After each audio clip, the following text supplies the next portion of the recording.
Hello दोस्तों, मैं जयकृष्ण कुमार स्वागत करता हूं आपका इस अपने यूट्यूब चैनल जी स्टडी में। दोस्तों, मैं आज आपको इस वीडियो के माध्यम से ज्योमेट्री के बारे में बताने वाला हूं। ज्योमेट्री में हम लोग सबसे पहले लाइन एंड एंगल पढ़ रहे थे। लाइन एंड एंगल में हम लोग पॉइंट पढ़ चुके हैं, संरेख एवं असंरेख यानी कि लीनियर और नॉन लीनियर पॉइंट हम लोग पढ़ चुके हैं। प्रतिच्छेद बिंदु क्या होता है, तो प्रतिच्छेद बिंदु के बारे में हम लोग इसमें समझेंगे। तो प्रतिच्छेदी बिंदु जो होता है यानी कि point of intersection, point of intersection जो होता है जब किसी एक बिंदु से कई सारी रेखाएं गुजरती हो तो उसी पॉइंट को प्रतिच्छेद बिंदु कहा जाता है, पॉइंट ऑफ इंटरसेक्शन कहा जाता है।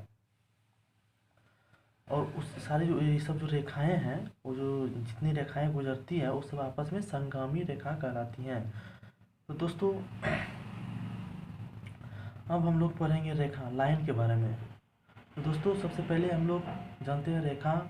रेखा में जैसे हो गया वक्र रेखा, हो गया कर्व लाइन, हो गया स्ट्रेट लाइन, हो गया सरल रेखा, हो गया कॉन्क्यूरेंट लाइन, हो गया संगामी रेखा, हो गया समानांतर रेखा, हो गया तिर्यक रेखा, हो गया। तो दोस्तों, सबसे पहले हम लोग कर्व रेखा के बारे में पढ़ते हैं। कर्व रेखा होता है जो अपने स्थान से विचलित होता हो, जो अपने स्थान से विचलित होता हो उसी को वक्र रेखा कहा जाता है।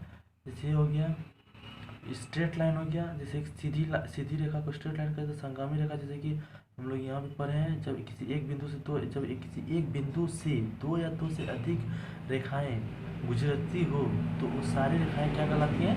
संगामी रेखा कहलाती हैं।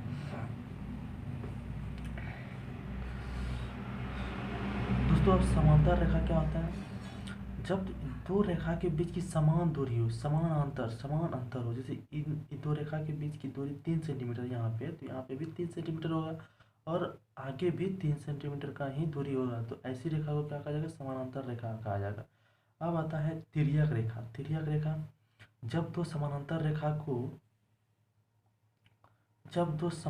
रेखा को एक तिर्यक रेखा काटे, एक तिर्यक रेखा काट रही है तो बहुत सारा कोण बनता है। ये जो रेखा है ये तिर्यक रेखा है और इसमें बहुत सारा कोण बनता है। कोण जैसे मान लेते हैं 1 2 3 4 5 6 7 8, टोटल 8 कोण बनाया।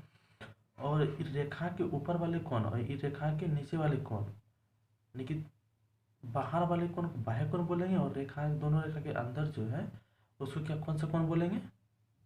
उसको बोलेंगे अंतः कोण। दोस्तों, इसमें बहुत सारा चीज़ इक्वल होता है। जैसे कोण 1 और 3 आपस में इक्वल हो जाएगा। फिर शीर्षाभिमुख कोण भी कहलाता है।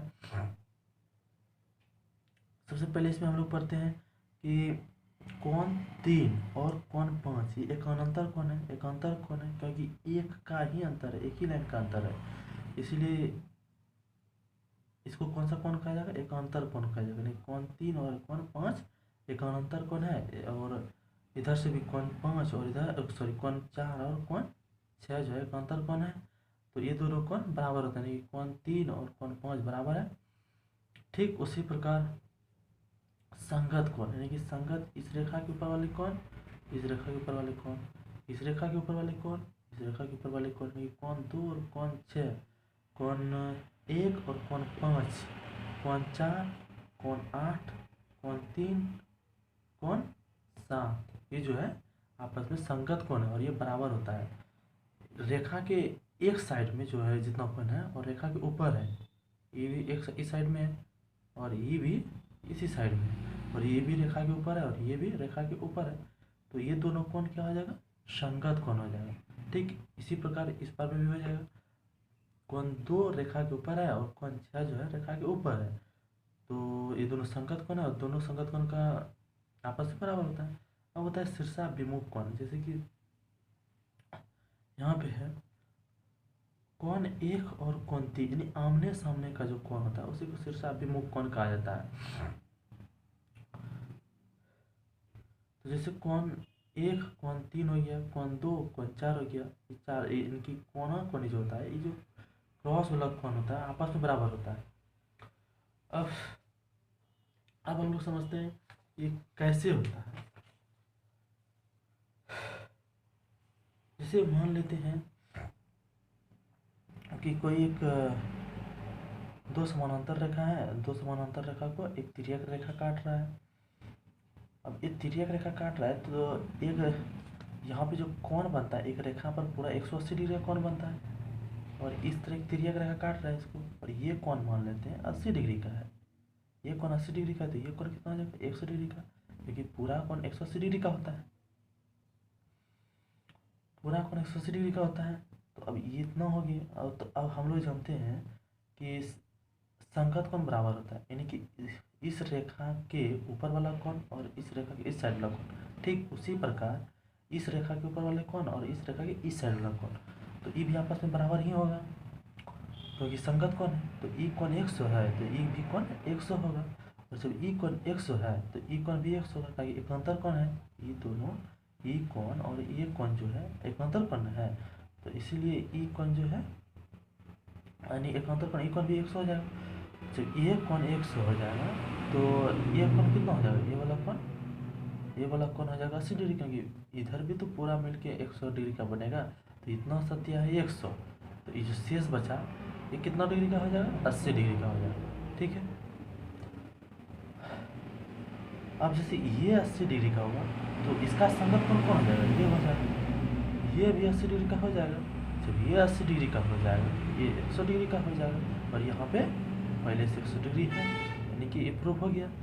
अब देखते हैं जब किसी दो समानांतर रेखाओं को एक तिर्यक रेखा काटे तो उसमें जो अंतः कोण बनता है उनका समद्विभाजक, सभी कोणों का समद्विभाजक, इसका समद्विभाजक इसको दो बराबर भागों में बांट रहा है, इसका समद्विभाजक इसको दो भागों में बांट रहा है, और इसका समद्विभाजक इसको भी दो भागों में बांट रहा है, और इसका समद्विभाजक इसको भी दो भागों में बांट रहा है, ठीक।